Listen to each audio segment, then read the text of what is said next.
This is a discussion about the process of determining the season that we do occupy, that we live in. It would be a wonderful thing to know what season we're in, right? I'm sure that would be a good thing for everybody. You have to know something, though, before God's people are brought to the promised status of existence. Seasons will come upon them. These seasons that we're going to talk about here, they've been the same seasons experienced since the beginning of the nation of Israel. Within each season, people of the living God conduct themselves according to their own hearts. And that really marks season. People really do conduct themselves according to their own thoughts, their own hearts, according to what they desire. Not so much by the word of the Lord. You have to remember, when Jesus came, he never said the Pharisees were not doing what they were supposed to do, because they were. The problem was they had become spiritually dead. How does a person become spiritually dead? Because their hearts are closed off to the voice of the Lord, and they're following instructions, and they're keeping it that way, and forcing everybody else to keep it that way. Thus, they're accepting no further instruction from the Lord, which is why they couldn't see Christ, because their hearts were closed off to the Spirit of the living God. Even though it may seem that God's people are not doing what was done in times of old, they most certainly are repeating a known pattern, a pattern that allows the wise to see as well as identify the season in which they exist. So you're going to learn a process of the Father. So when people get like this, which, by the way, the people can't see themselves. In fact, further in the Word, it says that they sit in a seat of denial. You put them on the stand in court, and they'll say, no, I swear I didn't do anything that was not according to the Lord. See, that's when you're in trouble. That's when God's children are taking matters into their own hands. They begin to act. See, because listen, God is of one spirit, not 20. So if his body contains the same spirit, how can one body be against the other? It can't. That means you're having people operate by a multitude of motivations or spirits that are not of the Father.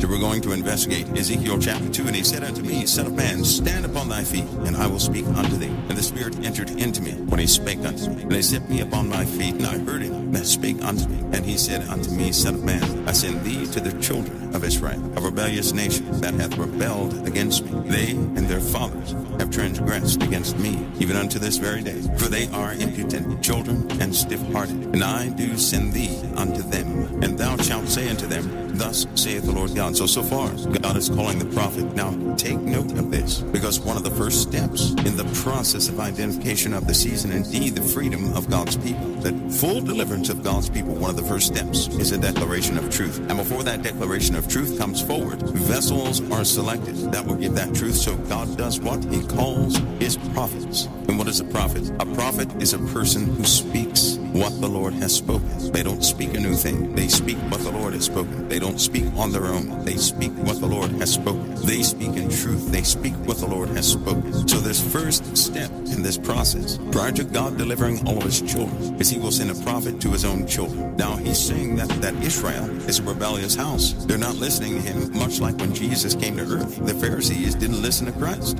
So they were too a rebellious house. And if you read the book of Daniel, then you know in Jeremiah and all these other books, then you know for a fact how rebellious they became. So prior to the deliverance of God's people, they're always sent a prophet to convey to them what the Lord's mind is. A prophet will convey the mind and the heart of the Lord. Very specifically giving the people just what God said, not something added to it, not what they believe, not what they feel, none of those things. They give the people what God said. God called them impudent children and stiff-hearted. If your heart is stiff, that means you're not willing to bend. That means you're not willing to listen. That means you're not willing to consider anymore, much like people of today. It's almost like they're beat down and wore down so much they won't consider the peaceful way of the Lord. So the Lord will send a prophet for what reason? Is it to reach them? No, it isn't. It is to depart something to them. And the Lord is saying right here in verse 5, whether they hear or don't hear, they will know that someone has been sent to them to tell them what the Lord is saying. Not some warning out of the blue, but what the Lord is saying. They will know that someone has spoken and was sent from the Lord, that a prophet has been among them. Let's continue. Verse 6, and thou, son of man, be not afraid of them, neither be afraid of their words, though briars and thorns be with thee,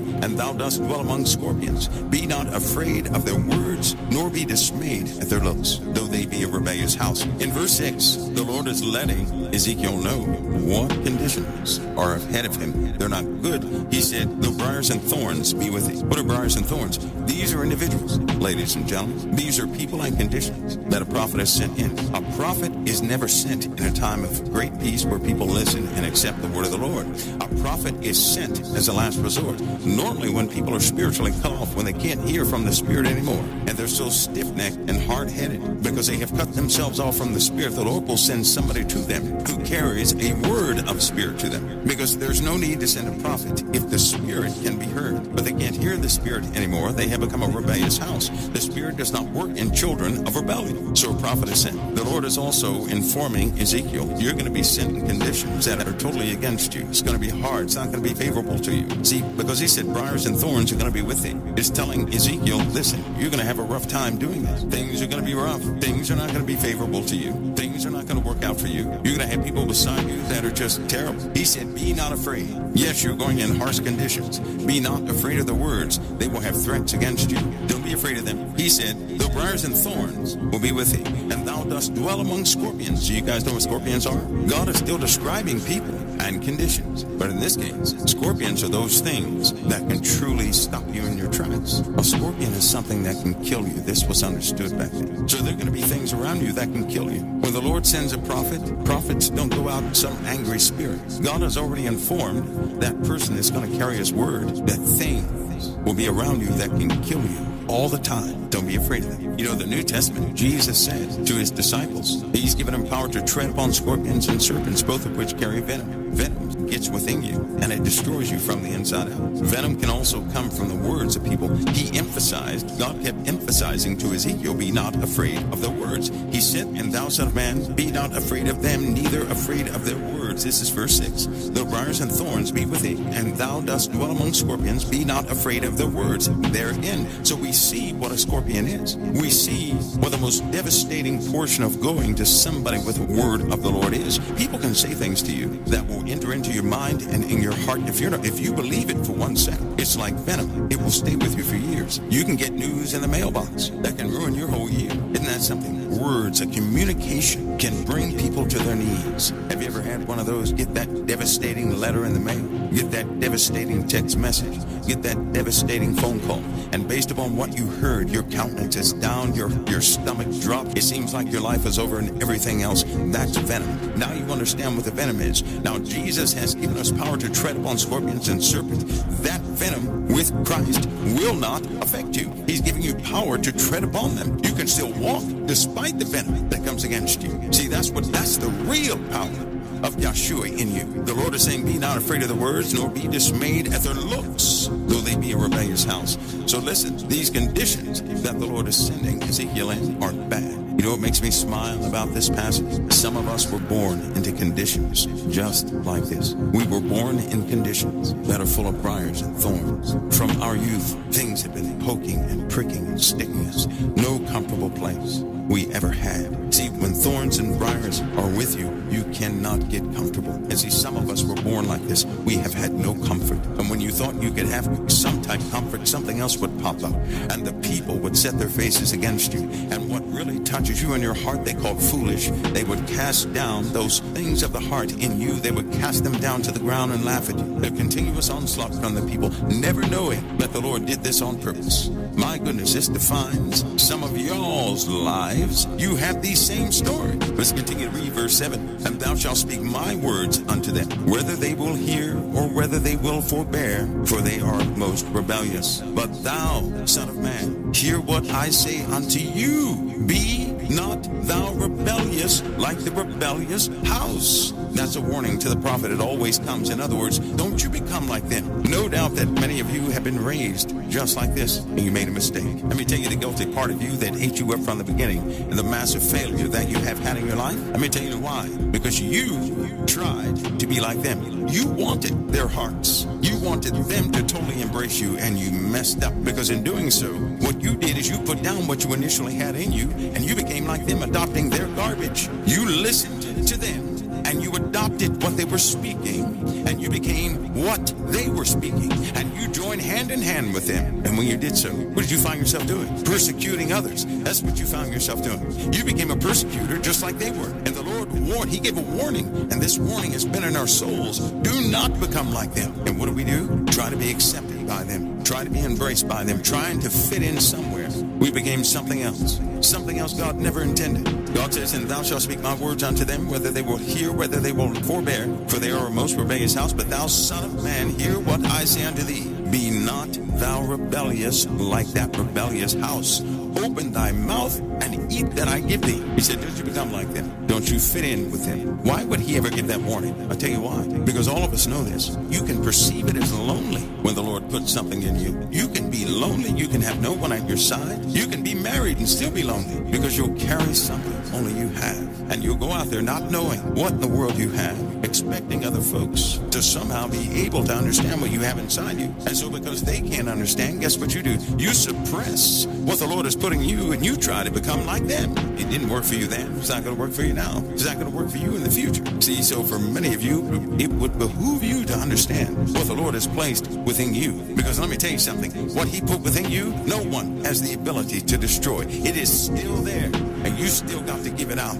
You thought your mission was over? No, it isn't. Doesn't matter if you're 190. You have something in you that is supposed to come out. Yes, they will always try to make you not put it out because they'll call it stupid. They'll say you're on the wrong track. They'll say you made it up. They're going to call you every name in the book. You liar. You're a charlatan. Whatever the case is, you're going to get it. Be not afraid of their words. The briars and thorns are with thee. Don't be afraid of those things that prick you, stick you, cut you, whatever they do to you. Don't be afraid of them. Yes, your conditions are going to be bad because you were sent here for a purpose. You were never sent here to make yourself at home. This is not your home. You have a home, and I can assure you it is with the Lord. It is not simply among men. You speak what the Lord has spoken to you. You don't speak anything else. You speak nothing else. Verse 5, for thou art not sent to a people of strange speech and of a hard language, but to the house of Israel.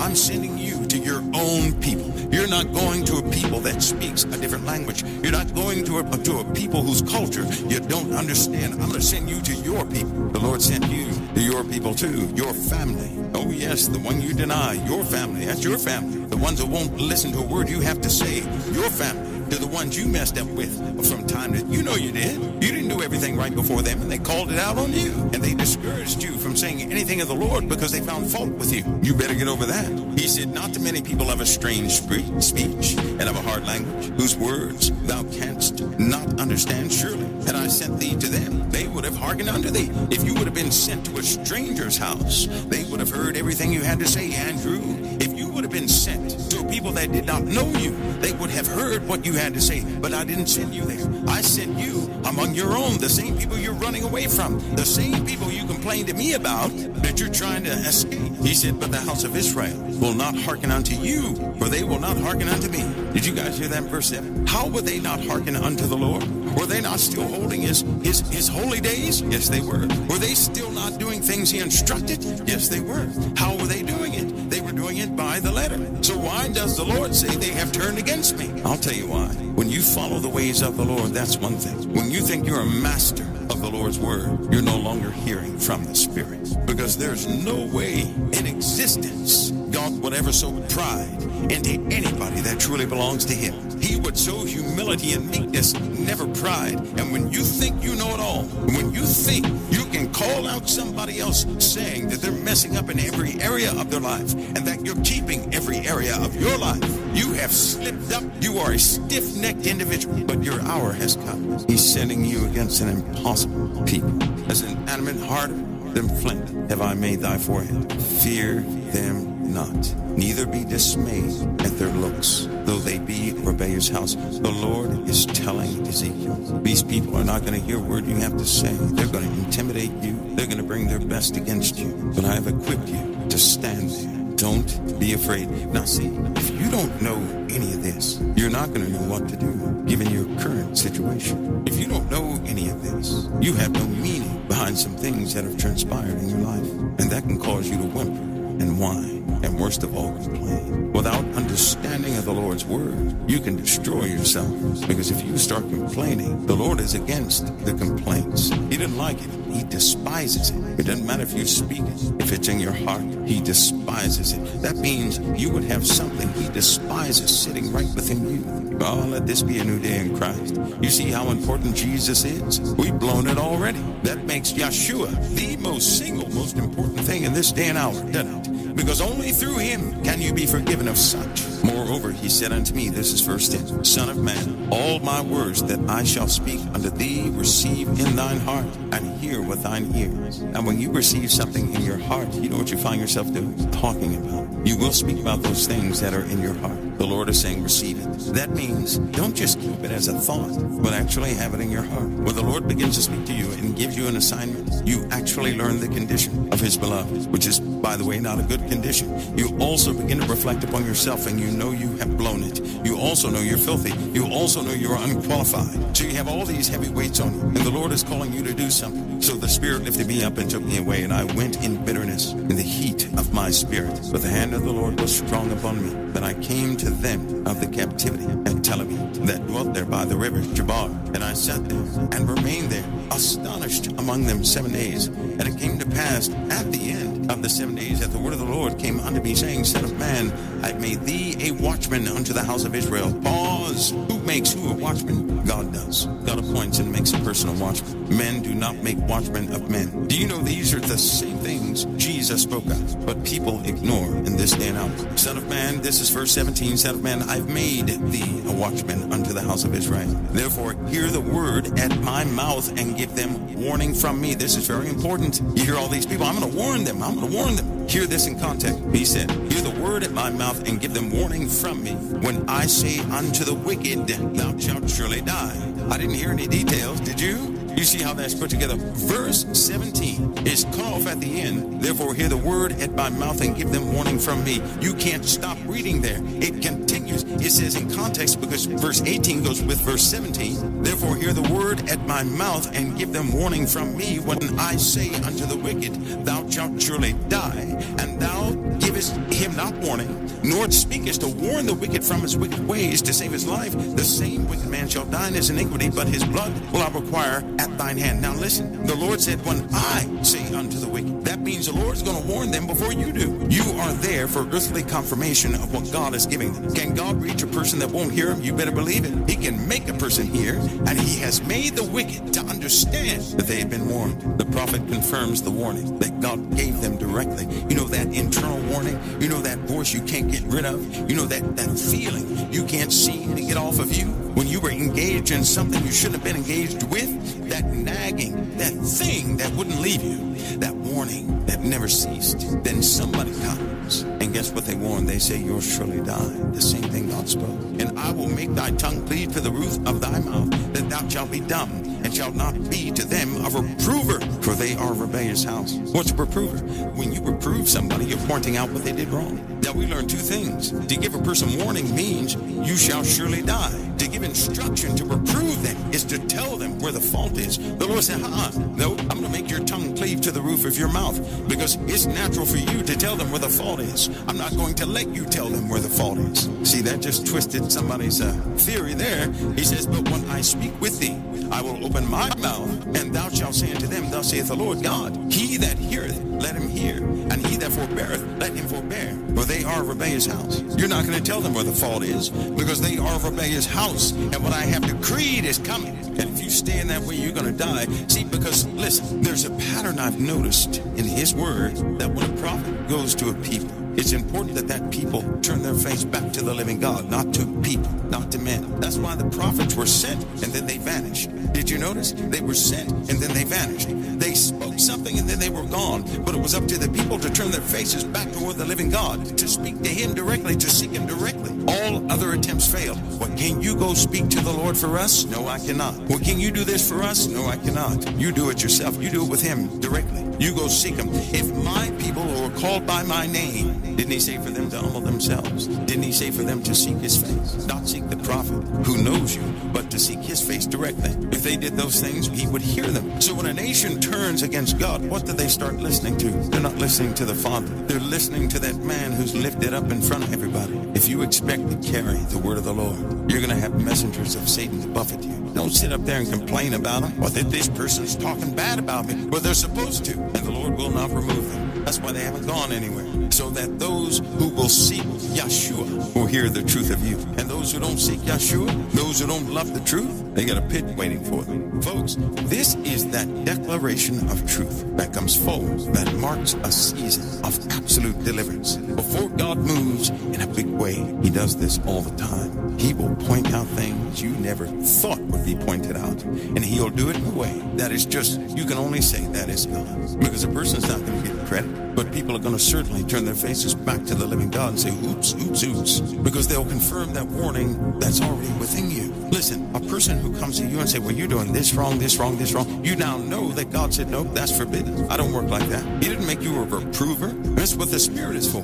He'll make known to everybody where the mistake is, and he will send that vessel to confirm it. And he does this because a decree has already gone forth. The decree is already out there. That means the season is coming whether people are ready for it or not. And when the confirmation comes, to discern the season of deliverance is to understand these portions of Ezekiel, the portions of Jeremiah, also the portions of Daniel. They all say the same thing. It's all the same pattern. God changes not, he said. He is the same yesterday, today, and forevermore. We can know his ways. His standards are in the earth. In fact, the word says you can know him. Consider the works of his hands. When these things, they begin to happen, you know the season. Listen, wouldn't it be so easy to tell a person where they're messing up? Sure, but that will cause the people to go to the person. Do you understand? If I were to talk to everybody and what the Lord has had me know of you guys, if I were to talk to all you guys and sit down and talk to you one-on-one and tell you exactly where you're messing up, why would you even seek the Lord? You just come to me. If I tell you some hidden secret and I talk to you one-on-one and I say, well, listen, when you did so-and-so, that's what caused this whole chain of events. You wouldn't go to the Lord. You'd come back to me. The Lord doesn't want you coming back to me. He wants you to turn your face to him. Turn your face back to the living God, who is yours. Your help coming from the hills.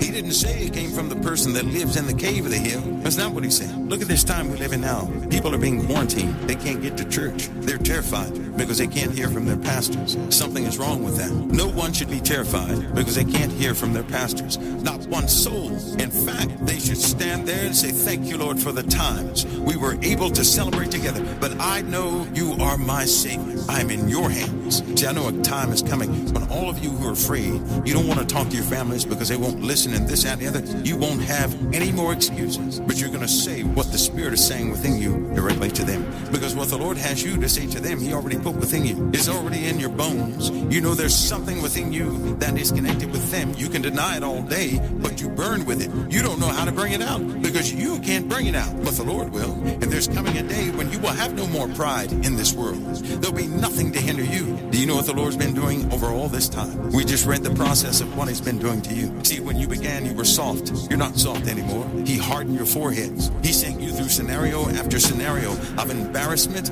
of being belittled, of being pushed out and pulled down. He sent you through every possible scenario, and it has hardened you. Don't you know you're being conditioned to go and tell somebody a word, but your head is going to be just as hard as theirs. You won't be affected like you used to be. See, you used to be intimidated. You were scared. You would say, I can't do that. I'm telling you now, there's coming a day when you'll be hardened to do exactly what the Lord called you to do. My personal belief is this. See, there's some of us, many of us who were born in this generation with the word in us, and it's been burning since day one. We don't know what to do with it. We didn't know what to do with it, but we keep burning with it. We can't shut up. We can't sit down. We forever press on. It doesn't matter how many times we will tell somebody, oh, I want to give up. We keep going anyway. There's something internally in us that does not belong to us, but it's driving us. And whatever it is that's strong, you know what that is. That's departed from the Lord. It's in us. There's a truth of revelation that we have adopted that it seems like the rest of the world is running from. And you know exactly what I'm talking about. We're drawn to those things because it holds truth. The truth is in these books, and we know it. In this world today, where people don't have to depend upon anybody but their own bank accounts and the government, do you realize what a task it is to demonstrate Yeshua in this crooked world? That means you have to be the example for somebody. That means you're the one that's going to have the hard life. But who's willing to do that for the sake of Yeshua? We have it in our hearts, oh Lord, I'd just like for them to see that you can turn this situation around. The Lord will say, okay, then I'm going to put you in the problem and turn it around. You ready? Oh no, wait a minute. No, not me, but somebody else. Don't put me in that. See, we burn with one portion in our hearts. We want people to know that the Lord can deliver them. But the only way they can know this is if they see it. And they have to see it through a vessel of the living God. So when the Lord says, you be that vessel to catch this polio so I can heal you up. You suffer with the polio for all of your life, and then at the end I'll heal you. Oh, no, I can't do that. No, can you pick somebody else? You're looking right now out at the world. People are looking out the world. Lord, show that young man that you're with him. Okay, who's going to be the example? Raise your hand. No hands go. Who's going to be the example? That's why in the Old Testament, God said, whom shall I send? In these principles, when you actually adopt them into your life, I'm telling you, you understand that you're in a fight. You're in a war. You really are. Whether you accept that or not, this is a fight. This is really a fight. It's a fight not over you so much, but over somebody else. For example, if you turn your back on a person, that's almost like saying, Satan, go ahead and take that person down. I don't care. That's almost like saying you don't care if Satan destroys a person. Well, I don't know about you. I care. I don't count people out. And if they're fully taken over by the devil, I'm very careful in how I approach that person. But I still will pray for that person. Everybody in the world can say, that person's it's no use, because I don't listen to people in regards to that. I am not okay with Satan having his day when the Lord put us here on this earth to be a part of his word, his active word in the earth. And I'm going to just turn my back and let Satan do what he wants to do to somebody else, or agree with him. I'm not going to agree with Satan. I will not make up excuses to turn my back on anybody. I'm not doing that either. I hope we can all learn a little something by these readings, because the Lord, he surely loves us. There's no way in the world we could be here right now if he didn't love us.